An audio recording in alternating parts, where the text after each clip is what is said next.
अस्सलाम वालेकुम रहमतुल्लाह बरकातहू। उम्मीद है क्या आप लोग खैरियत से होंगे। पुराने जमाने की बात है। एक गांव था रोशनपुर, जहां हर दीवार पर अल्लाह का नाम लिखा होता था, मगर दिलों पर दुनिया की मोहब्बत की परतें जम चुकी थीं। लोग नमाज तो पढ़ते थे, लेकिन मस्जिद से ज्यादा बाजारों की तरफ दौड़ लगाते थे।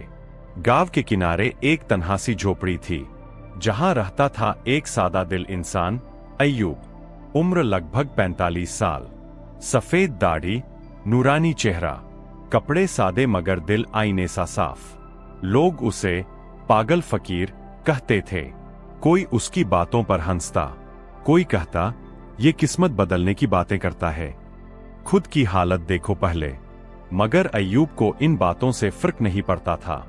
हर सुबह वह दरिया किनारे बैठता, मछली नहीं पकड़ता, बस एक खाली बाल्टी पानी में डालता और दुआ करता, या रब, जो मेरे नसीब में है वही अता कर, और जो मेरी नियत में है उसमें बरकत दे। गांव वाले हंसते, भूखा है और बातें तकदीर की करता है। लेकिन अय्यूब की आंखों में शिकवा नहीं, बस सुकून था। वह कहता, लोग सोने के सिक्के ढूंढते हैं, मैं अल्लाह की रहमत ढूंढता हूं। गांव में 3 अमीर आदमी भी रहते थे, सलीम, बशीर और शौकत। हर वक्त यही सोचते कि तिजोरियों में कैसे और दौलत भरी जाए। बाहरी तौर पर नमाजी और परहेजगार, मगर अंदर से लालच से भरे हुए। एक दिन उन्होंने कहा, इस अय्यूब को सबक सिखाते हैं। लोगों को दिखा देंगे कि किस्मत दुआ से नहीं, दौलत से बनती है। लेकिन उन्हें क्या पता था, जो अल्लाह पर यकीन रखता है उसके लिए नामुमकिन भी मुमकिन बन जाता है। तीनों ने चाल चली। एक सोने की ईंट को लकड़ी के बक्से में रखा और दरिया किनारे अय्यूब की बाल्टी के पास रखाए। फिर पेड़ के पीछे छिपकर तमाशा देखने लगे। सुबह जब अय्यूब हमेशा की तरह वहां पहुंचा, तो उसकी निगाह उस बक्से पर पड़ी। उसने खोला, चमकती हुई सोने की ईंट देखी। तीनों अमीरों के चेहरे पर मुस्कान फैल गई। अब फकीर दौलत देखकर भागेगा, उन्होंने सोचा। लेकिन अय्यूब ने ईंट को बस 2 पल देखा, फिर सीधे पानी में फेंक दिया और बोला, या रब, मैंने तुझसे कभी सोना नहीं मांगा। जो तूने दिया वो भी इम्तिहान था, और जो तूने लिया वो भी तेरी रजा है। पेड़ के पीछे खड़े तीनों के चेहरों पर जैसे किसी ने तमाचा मार दिया हो। शौकत गरजा, ये क्या पागलपन है, वो सोने की ईंट थी। अय्यूब मुस्कुराया, जिसे यकीन हो अपने रब की रोजी पर, उसे किसी इंसान की सोने की ईंट की जरूरत नहीं। गांव के कुछ लोग यह मंजर देख रहे थे। पहली बार उन्होंने उस फकीर की आंखों में तवक्कुल का समंदर देखा। धीरे धीरे पूरे गांव में बातें फैलने लगीं। क्या ये फकीर वाकई कोई खास बंदा है? क्या इसकी दुआ में असर है, या बस दिखावा है? अगली सुबह मस्जिद के बाहर फिजा में हल्की सी नमी थी, मगर लोगों के झन में बस एक नाम था, अय्यूब फकीर। वही अय्यूब जिसे कल तक सब पागल कहते थे। आज उसकी बातों को लोग अदब से सुनने लगे थे। तीनों अमीरों के दिल में जलन थी, क्योंकि उनकी चाल नाकाम हो चुकी थी, मगर हार मानने वाले नहीं थे। तीनों ने एक और योजना बनाई, इस बार अय्यूब को सरेआम जलील करने की। गांव के चौक में भीड़ जमा की गई। अय्यूब को बुलाया गया।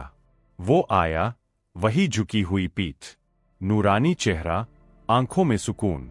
शौकत चिल्लाया, अगर तुझे अल्लाह पर इतना भरोसा है तो बता, कल तेरे पास खाने को क्या होगा? अय्यूब मुस्कुराया, जो मेरा रब चाहेगा वही होगा, और जो मिलेगा उसमें बरकत होगी। बशीर हंस पड़ा, अगर कल तेरे घर खाना आया तो हम तीनों तेरे पैर पकड़ माफी मांगेंगे, और अगर कुछ ना आया तो तू गांव छोड़ देगा। भीड़ हंसने लगी। अय्यूब ने बस सिर झुकाकर कहा, जो अल्लाह चाहे वही बेहतर। रात हुई। अय्यूब ने दरिया किनारे अपनी पुरानी चटाई बिछाई और दुआ की, या रब, तू जानता है मेरे दिल का हाल, और इन लोगों के दिलों का भी। अगर मेरी तौहीन में तेरी रजा है तो मैं सर झुका देता हूं, मगर अगर तू चाहता है कि मेरी इज्जत से जवाब दूं तो मुझे वहीं से रोजी दे जहां से किसी को उम्मीद भी न हो। उस रात ठंडी हवा चल रही थी। उसी वक्त गांव से दूर एक अमीर सौदागर का काफिला रास्ता भटक गया। सौदागर ने अपने नौकर को भेजा, कोई नेक इंसान तलाशो जो हमें रास्ता दिखा सके। नौकर दरिया किनारे पहुंचा जहां अय्यूब तस्बीह पढ़ रहा था। नौकर बोला, मालिक को एक भरोसेमंद आदमी चाहिए जो हमारे कारवां को सही राह पर ले जाए। अय्यूब उठा, रात भर उनका रास्ता दिखाता रहा। सुबह तक काफिला मंजिल पर पहुंच गया। सौदागर ने कहा, अल्लाह का नेक बंदा है तू, ले थोड़ा सा खाना और कुछ चांदी के सिक्के। अय्यूब ने सिर झुकाया, यह तेरी नहीं मेरे रब की तरफ से है। सुबह हुई, गांव में खबर फैल गई, अय्यूब के पास खाना आया है और भरपूर। भीड़ जमा हुई। तीनों अमीर हैरान रह गए। अय्यूब ने बस इतना कहा जिसे लोग तौहीन समझते हैं, वो अल्लाह की नजरों में इज्जत का दरवाजा होता है। अब गांव में अय्यूब का जिक्र आम था। कल तक जिसे लोग मजाक समझते थे, आज उसकी दुआओं की मिसालें दी जाती थीं। कुछ महीने बीते। गांव अब पहले जैसा नहीं रहा। लोग नमाज में सजदा करते वक्त अब अय्यूब फकीर को याद करते थे, जिसकी बातें कभी मजाक लगती थीं, अब वही उनकी जिंदगी का सबक बन चुकी थीं। मगर तीनों अमीर, सलीम, बशीर और शौकत अभी भी अंदर से जल रहे थे। उनके दिल में ये बात चुभ रही थी कि जिस फकीर को उन्होंने नीचा दिखाना चाहा, वो अब पूरे गांव का रूहानी आईना बन गया। एक दिन सलीम ने कहा, इस फकीर को झुकाने का एक ही तरीका है, इस बार उसकी ईमानदारी की परीक्षा लेते हैं। उन्होंने सोचा, अगर ये वाकई सच्चा है तो हम खुद मान लेंगे। उन्होंने एक और चाल चली। रात के अंधेरे में उन्होंने मस्जिद के अंदर एक सोने की थैली रख दी और अगली सुबह इमाम साहब के पास जाकर कहा, किसी ने मस्जिद से चोरी की है। पूरे गांव में हंगामा मच गया। सबकी निगाहें एक ही नाम पर थीं, अय्यूब, क्योंकि वो अक्सर मस्जिद में अकेला बैठा रहता था। लोग दौड़े उसके झोपड़े की तरफ। अय्यूब बस मुस्कुरा रहा था। कहा, क्या हुआ मेरे भाइयों? शौकत चिल्लाया, मस्जिद से सोने की थैली गायब है। सब कहते हैं तू ही था वहां कल रात।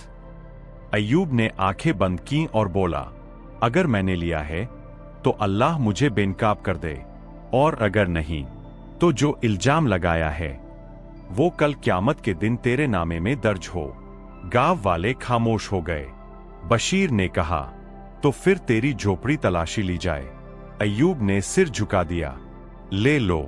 उन्होंने झोपड़ी की हर कोने को उलट पुलट दिया। कपड़े, तस्बीह, लकड़ी का प्याला, सब देखा। और तभी एक पुराना कपड़ा उठाते ही नीचे वही सोने की थैली। भीड़ में सरगुशियां उठीं। देखा, चोरी तो इसी ने की थी। सलीम ने घमंड से कहा, अब क्या कहेगा फकीर, तेरी सच्चाई का क्या हुआ? अय्यूब,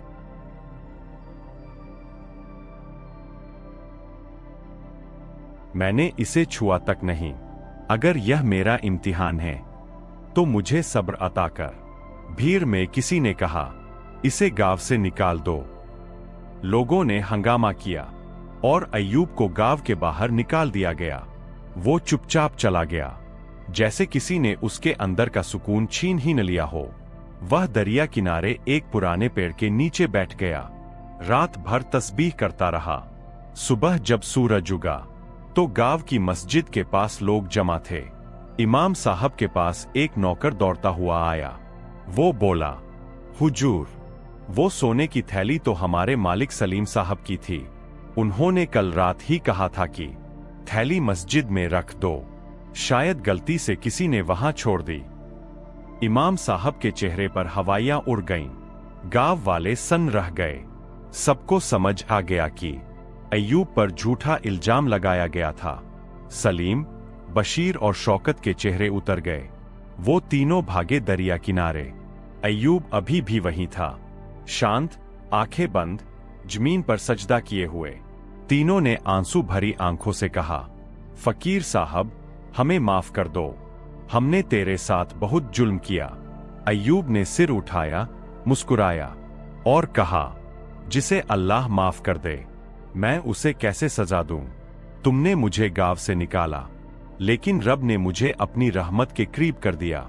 तीनों रोने लगे।